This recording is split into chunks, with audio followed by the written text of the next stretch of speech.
Hi, everyone, and welcome to another episode of my college timeline series, How I Got In. I'm your host, Karina. Today, we are talking about the home of the Seminoles in Tallahassee, Florida, Florida State University. With us today is Laurence Thompson. Hi, Laurence. Hey, how are you doing, Karina? Very nice to have you today. I'm great now. Obviously, I am a University of Florida Gator, so I will do my best as your rival to stay as unbiased as possible. Thank However, you. just tell us a little bit about yourself. Well, my name is Laurence Thompson. I'm currently a third-year Public Relations and International Affairs major from DeLand, Florida. And yeah, I'm still in my third year, and I've been involved with a couple of things on campus, from being an orientation leader, a student senator, a residence assistant, to being involved with the Black Student Union and Student Government Association across the board. So Florida State is treating me very, very well, and I'm very excited to be entering my last year, come here in a couple of weeks. So it's very exciting. Yeah, I'm in that same boat. I registered for my classes for the fall semester a couple weeks ago, and I was like, I'm not ready to be a senior. I'm definitely not ready, but it's happening, so I got to get ready for it. Yeah, right, exactly. Now let's go and talk about your high school experience. What were your academic courses like? Awesome. So coming in high school, I did the National Baccalaureate program. So as an IB student, we take pretty rigorous courses preparing us for what college is going to be like. So I started through pre-IB in my 9th and 10th grade year doing those classes, and then formally started the International Baccalaureate program my junior and senior year.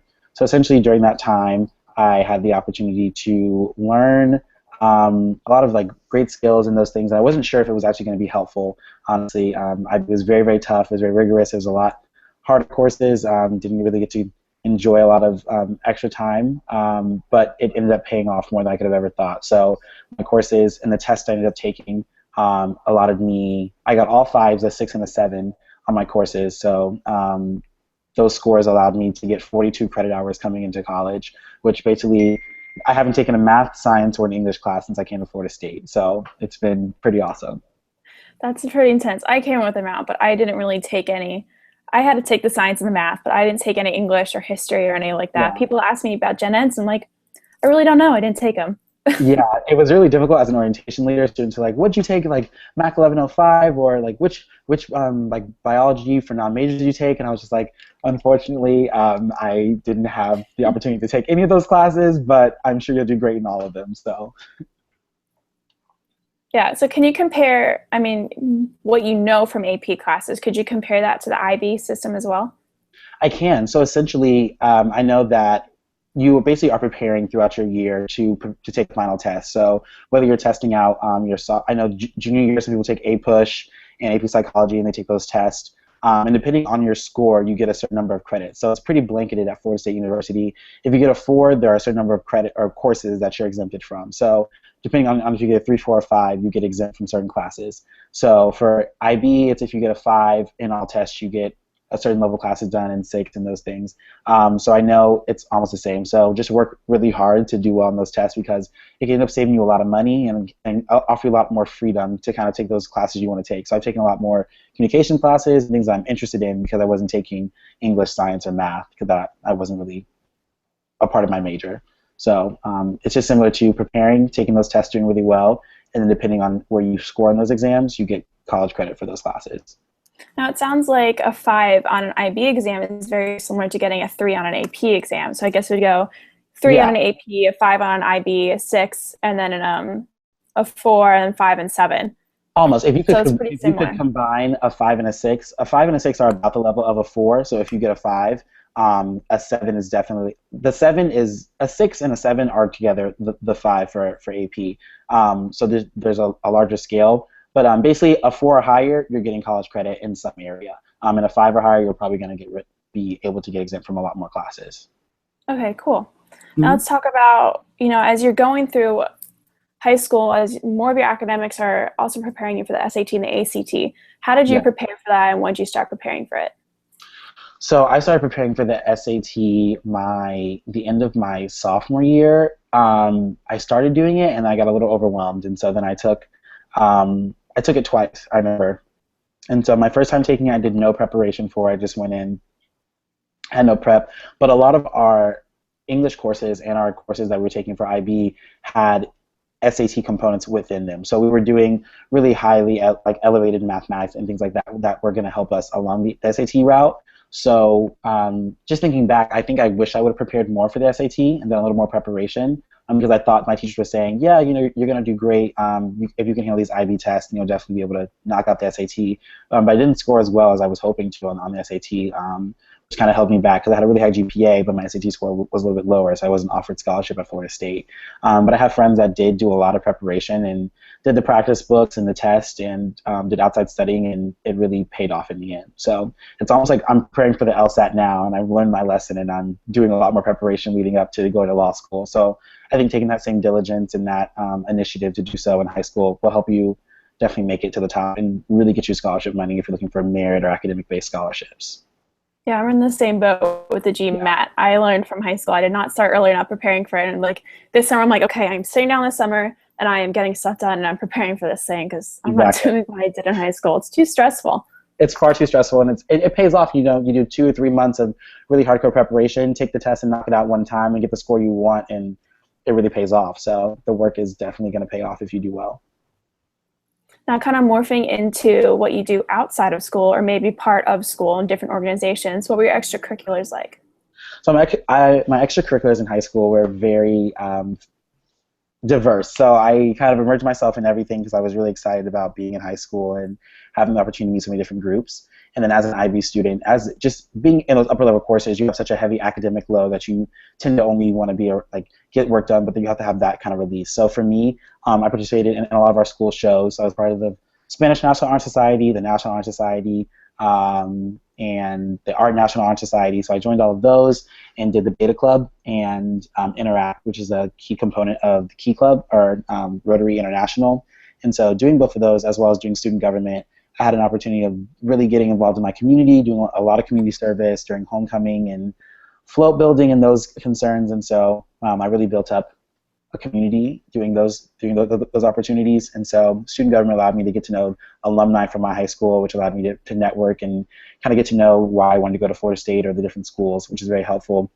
And then outside of those, I did a lot of community service in the summers, working at a summer camp with youth at a local art museum.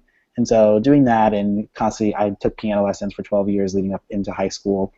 So keeping up with those things was a great way to be a balanced student. So I had academics and a really high GPA, but I was also involved in getting a lot of leadership experience and getting to really give back to my community that gave me so much.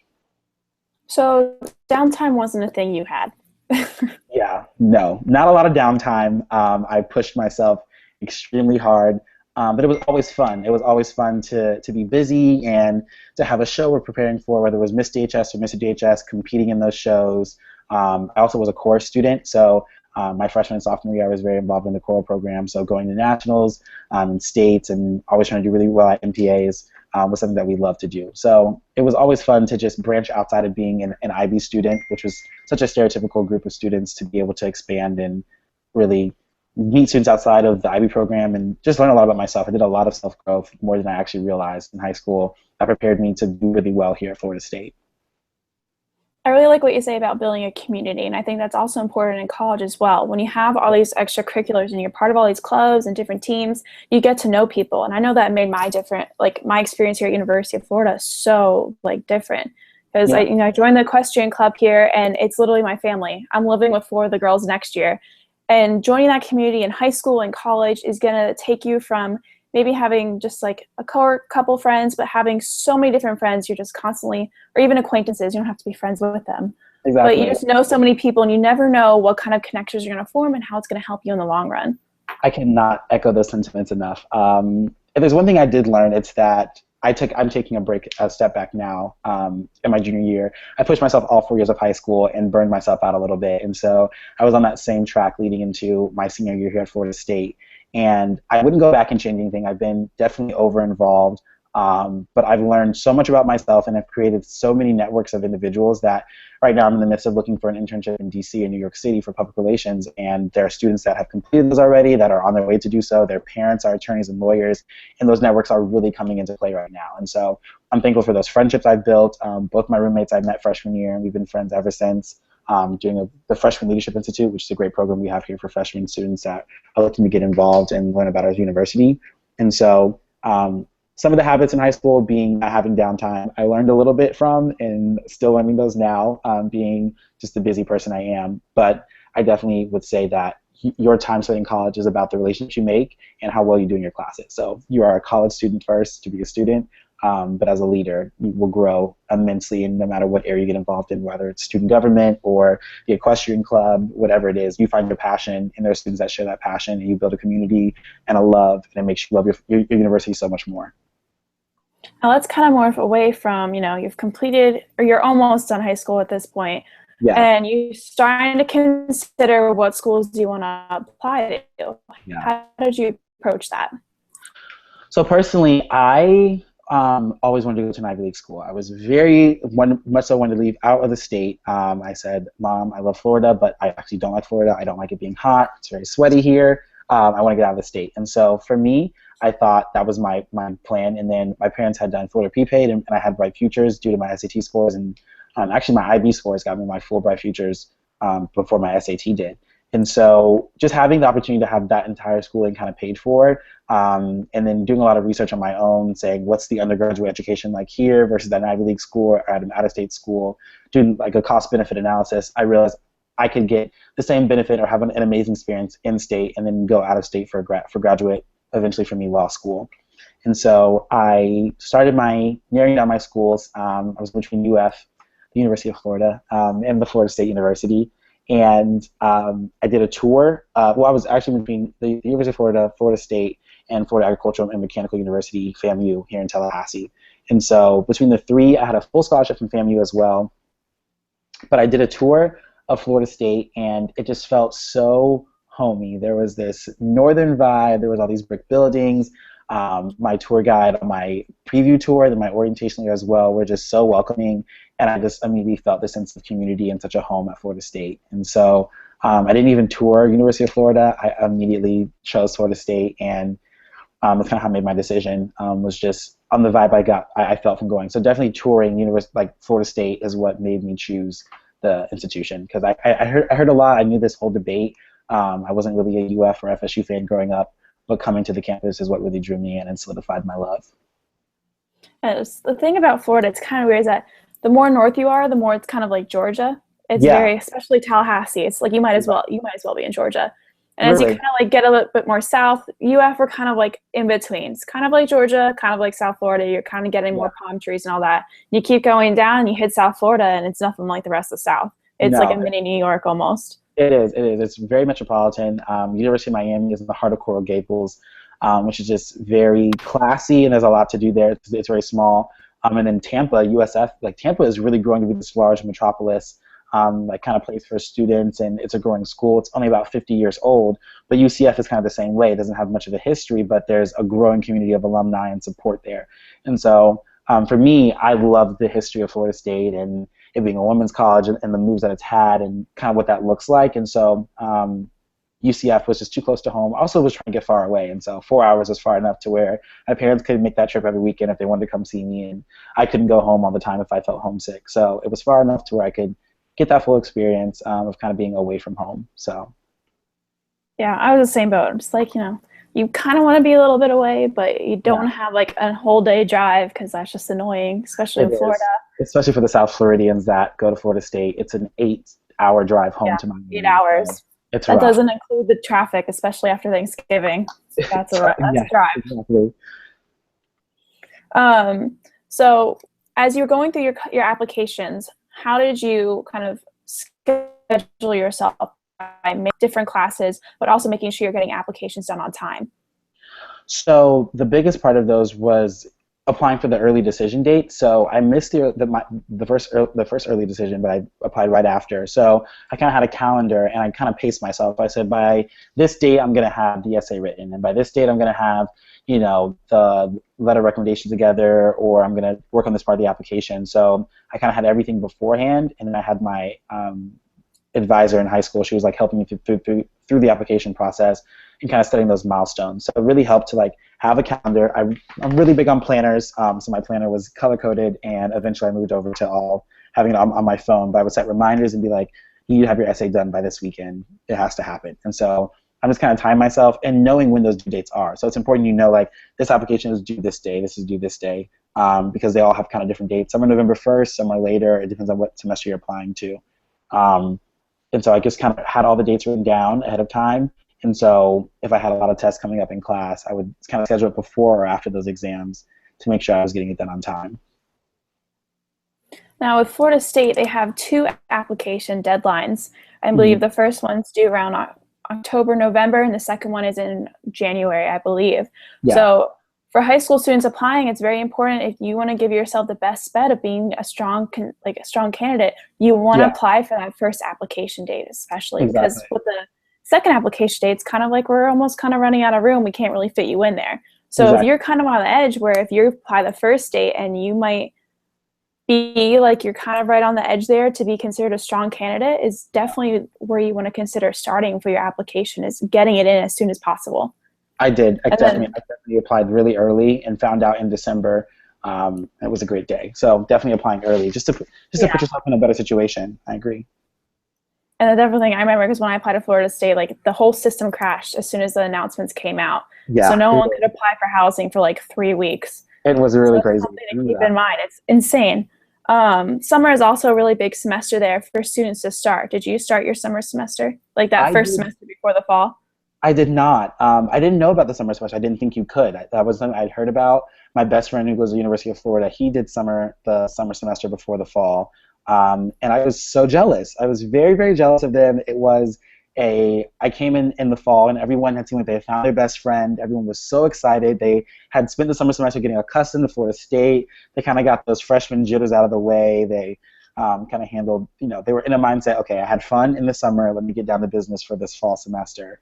So I wouldn't say it definitely wasn't detrimental to my career here at Florida State or my experience. I definitely know that people really enjoyed their summer semester, and it's something most of my friends look very fondly at in remembering. Yeah, so that's very important for high school students. If you get your acceptance from Florida State University and it says that you're going to be starting summer C, don't get upset. That's actually a very good thing because you get to know your way around the campus. You get kind of like you take like 1 or 2 classes and you get familiar with the college format of stuff, and the amount of people you meet is actually insane. So you start off in the fall where you have all these new people coming in. You're adding an additional 30,000 people on campus, but you also know people. So you can say, oh, hey, let's catch up. And it's definitely a great way to start your college career is to get, do that summer, because otherwise you're sitting at home doing nothing pretty much. Yeah. Unless you're going to travel the world, and I say that's really cool. But if you're traveling the world, definitely. But if you're just going to be at home like I was working, I definitely would have rather been here at Florida State meeting all my friends. So it's great. Yeah, I don't know if you know anyone at Florida State that's done this, but I have a friend that goes there right now, and she's actually worked with my college timeline. She's from out of state, and I think she's from Texas, and she actually, as a program at Florida State, she spent her entire first year, I believe, abroad. I don't know, I can't remember where exactly she's, so if you do that year abroad, you actually qualify for in-state tuition. So that's a very important thing for kids that are out of state. That's definitely a way to make it a bit more affordable. You can do the FYA program, which is your first year abroad, and they have FYS, which is your first, or FSA, which is the first semester abroad. So I was an orientation leader this past summer, so I spent the time bringing in over 300 students through my orientation group. And so one whole session of students, they were going abroad. So some went to, we have study centers in Valencia, in London, in Italy, and somewhere else, and then Panama. And so the students can pick their area and spend either the first semester abroad, so their entire fall, or they'll spend their whole fall to spring, and most end up staying into the summer because they love it so much. And so it's a great opportunity to study abroad, which I highly recommend, but also like kind of getting there the first off. And students are often worried if they do that program that they'll kind of be behind, they won't have all the friend base. But one of the orientation leaders that I'm closest with now, she did her first year abroad because she's from South Carolina, and she's doing absolutely fine. She rushed her sorority and has been doing a great thing. So it's definitely worth it to either come in the summer, do a semester abroad, and things like that. Yeah, no, I know everyone that I know is studying abroad, which I'm incredibly jealous of all of them. The people that they meet during it are just really great friends of theirs now. So you definitely get to meet a lot of great people while you're doing it as well. I agree. Now, going in, you obviously had a bit of a factor of, if you want to go out of state or if you want to stay in state. What was that final thing you said, okay, I'm signing this, I'm sending in my deposit, I'm going to Florida State University? So what I think really solidified my thought was I talked to a legal advisor because I wanted to be a pre-law major, which wasn't an option at Florida State. And so I spoke to them. I said, what's going to be the best thing that's going to get me into law school? So I knew I was getting into college somewhere. What's going to set me apart into getting into law school? And most of them just said that you need to have a high GPA and a great LSAT score. It didn't really matter the name of your degree coming from your undergraduate. It just was how hard did you work and what did you accomplish during your time there. And so having the opportunity to save the money now and then end up paying however much it's going to cost me to live in New York City to go to NYU next year, I'd rather save that money now for undergraduate and then go out of state for my graduate education, which just was really what clicked for me. And I loved Florida State. I said, why not be here for 4 years and then go and do law school somewhere else? No, that's exactly my mindset. I was like, might as well save the money, stay in state, and then, go somewhere that I just like have to go to for grad school. Exactly. We'll see if that actually happens. It has to. That's what I'm banking on. So. Now let's talk about Florida State in general. Tell us a bit about the student body there. Florida State University is such an amazing, it has so there's history. So there's a history behind the school and us being a women's college, and then after the World Wars, all the men coming back from war, and then University of Florida was an all-men's school, and so they had to, the UF couldn't accommodate all of the men there, so some started coming to Florida State, and that's when we became Florida State University. So this culture of being very veteran-friendly, and so moving throughout this time, it's just, we've been described as the Berkeley of the South often, and so it's just this group of students that it feels like there's only 4,000 students on campus when we're really a body of 40,000. So it's a very close-knit school as far as square miles where you exist, and you can walk from edge to edge of campus in under 20 minutes, mostly 15 if you're walking kind of quickly. And so it's very close and knit, but there's so many diverse students from across the world. There are amazing opportunities and organizations. I can't even get to talk about the student organizations that you can get involved in. The class sizes are not always huge, and it's just a love. Like you see someone wearing a Florida State hat, you see someone with the Florida State tag, and you say Gold Knowles, and they automatically give you a Knoll chop back or say Gold Knowles to you as well because they just have that connection. And it's a really fun place to be. It's a great city. There are 3 universities here. What 3 schools?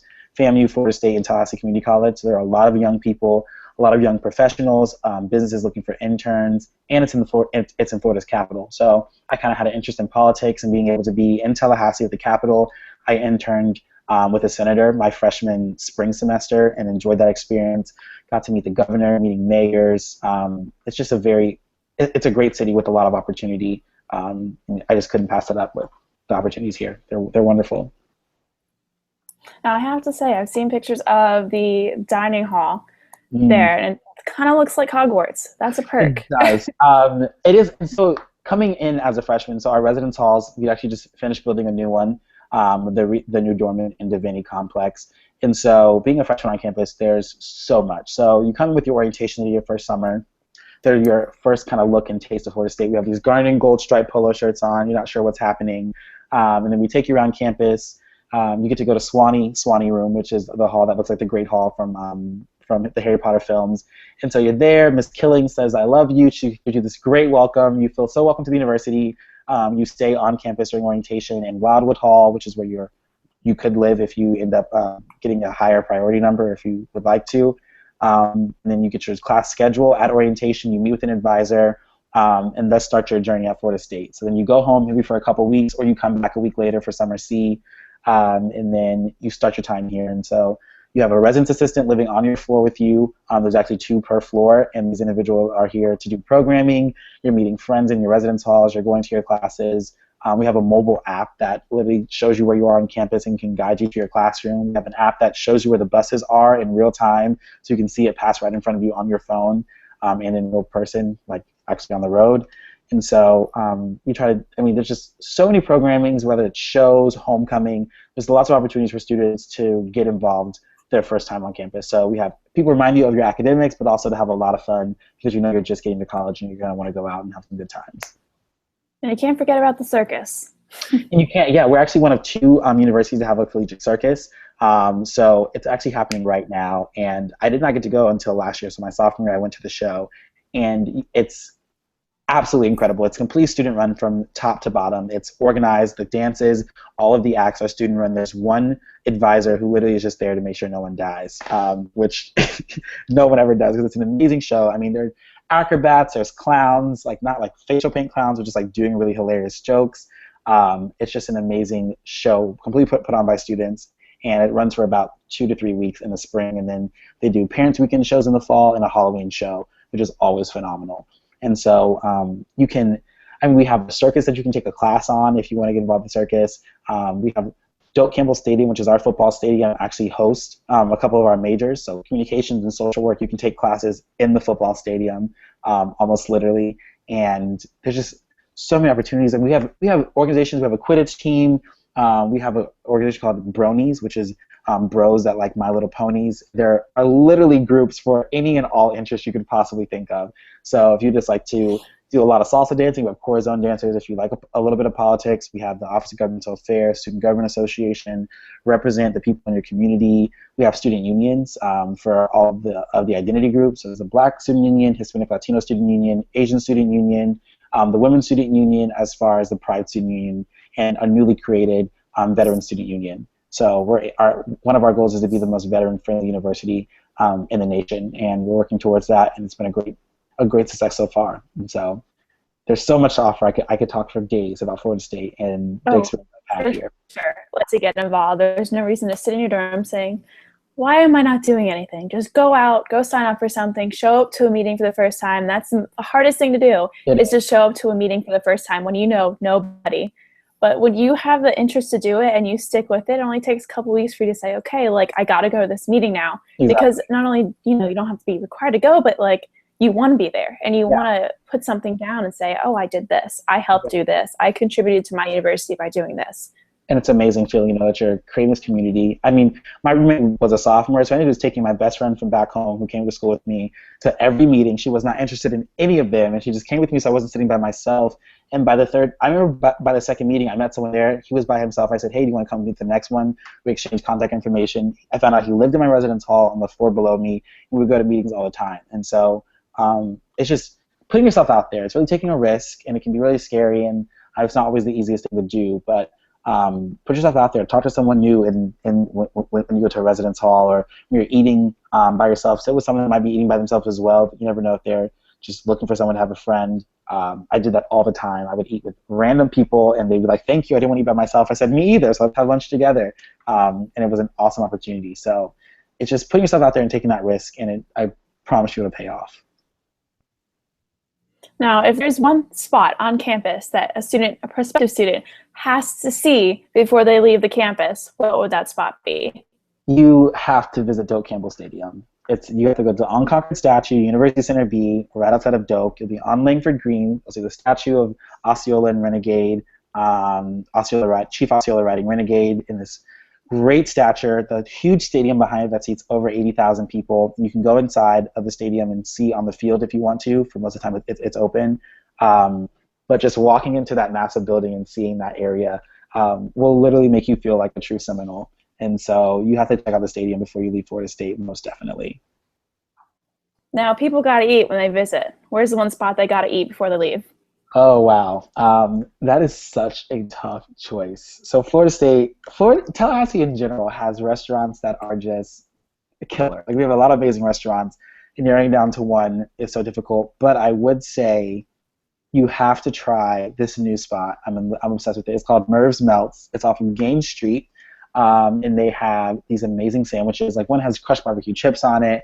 One is like this roast beef on rye. Like, there's all these sandwiches, soups. They're really crazy combinations. But Merv's is so great, and there's Momo's. It's so hard to pick one. But there's a bunch of amazing restaurants, and just try all of them, and you'll love them, because I love them all.